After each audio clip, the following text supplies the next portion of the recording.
Boas horas, minha amiga, meu amigo. Hoje queria encorajou a descobrir tempo e lugar para procura diário. Sem preocupa com conceitos específicos, meditação, mindfulness ou mesmo oração.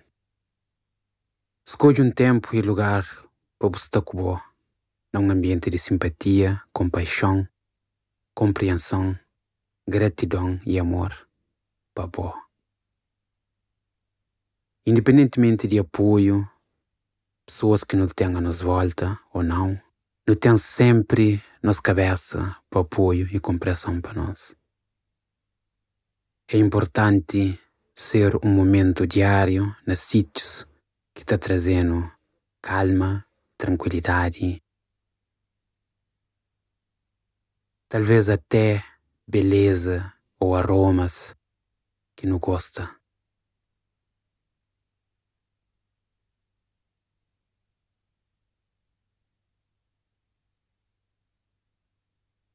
Te convidou a refletir na procura, na onde está o paz, sem depender de fatores externos. Tenho quase certeza que você passa para teu na vida.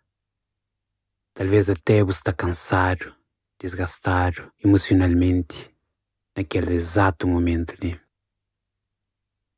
Talvez você sente falta de suporte emocional, falta de alguém que realmente te compreendeu, falta de alguém que ouviu sem julga. Só ouviu e ofereceu compreensão e carinho.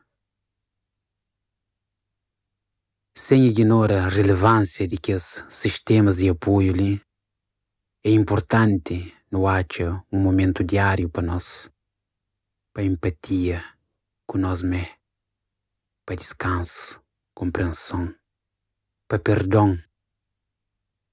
Perdão que tem que ser sempre com outra pessoa. Perdão pode ser dentro de nós. Perdoa nossa cabeça. Perdoa pessoas sem ter de própria coisa.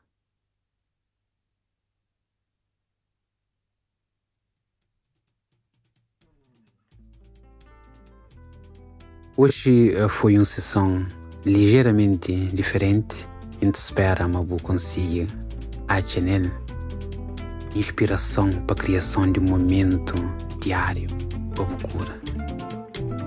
Obrigado e próximo momento de mente consciente, de mente verde.